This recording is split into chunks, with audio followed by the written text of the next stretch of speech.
Where does your mind go in those moments of professional challenges? I'm not talking about when your manager wants their preferred seat on a sold out flight, or having to schedule a meeting between five executives with impossibly busy calendars. I'm talking about those career moments that require you to be someone you're not sure you know how to be, like giving a presentation in front of unfamiliar colleagues, or leading a project for colleagues more experienced than you. What does your internal dialogue tell you during those times? If you're human, I'm guessing your mind is not your best friend under those circumstances. But what if you're simply asking yourself the wrong questions in those moments? What if having better questions could make all the difference? That's what today's episode is about.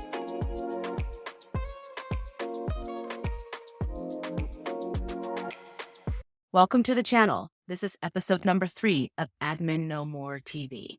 My name is Tanya Finks, and I help high-performing rockstar admins like you create a career transition out of a support role without spinning your wheels or wasting your time or energy. Today's episode is all about how to overcome imposter syndrome. If you find this content useful, then give it a thumbs up. And if you know others who would benefit from this content, please do share. I recently had a team member who was on a short rotation in a department she hopes to work in someday. As part of her rotation managers asked her to give a presentation on a project she completed for them, updating the broader team on her project results. During our regular check-in, she looked terrified and overwhelmed. She looked defeated before she'd even begun. I had another former team member who was promoted to a team leader role. After her promotion, she would be leading teammates with more experience than her. While she was definitely up to the task, she was nervous and a little uncertain. In both cases, these ladies were asking themselves questions that took them down a dark spiral of self-doubt. What if I don't do it right? What if I'm not ready? What if I'm not the type of person who can get this done? What if I fail? What if I make a mistake? Essentially, what if I'm not good enough? If you're facing a professional challenge that makes you question who you are or what you're capable of, then you might benefit from asking yourself better questions. I put together a resource with 10 powerful questions to ask in moments of self-doubt at work. You can pick it up for free at adminnomore.com/3. The key to overcoming imposter syndrome is to ask yourself better questions. Stop questioning who you are and what you're capable of. If you don't already trust that you're a badass that can do anything you put your mind, effort, or energy behind, then you're never going to have a supportive answer to those questions. Am I good enough is a question that can never really be answered. Because if you doubt it, you'll always look for evidence, and that evidence will always be false. Because the real answer is yes. It's always yes.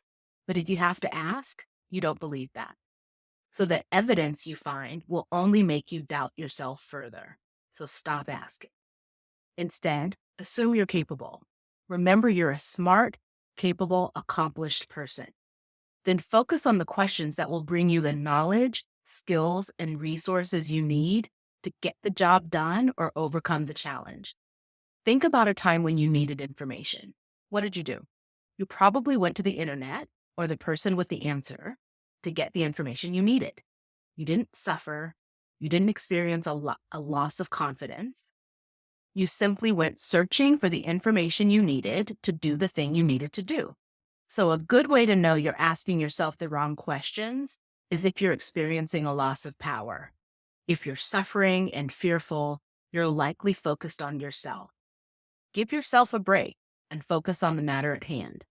If you need help coming up with new questions that will restore you to power in those moments of self-doubt at work, then please go grab my 10 powerful questions for moments of self-doubt at work. You can grab that at adminnomore.com/3. This week, I'd like to give a shout out to my team member, Cassie, who just landed a new job in the department where she wants to build a career. She's been on my team for just over 2 years, and she did several things right. She worked really hard to do great work in her current admin role. She built a reputation as someone who works hard and delivers excellence. The other thing she did was she focused on finding the function that would leverage her skills and the way she wants to work. Also, she found a way to demonstrate her alignment with the new department by enrolling in a certificate program. These are just a few of the things she did to make herself a very attractive candidate, and it paid off. I'm so excited for her future. Way to go, Cassie. I hope you got so much value out of this episode. If you did, please like the episode and leave a comment below and let me know what you found valuable. And if you've got strategies that you use to overcome imposter syndrome, I'd love to hear about it. Leave a comment below or reach out to me via email. I'd love to hear from you. If you know someone who would benefit from this content, please share the episode. And I hope to see you next week.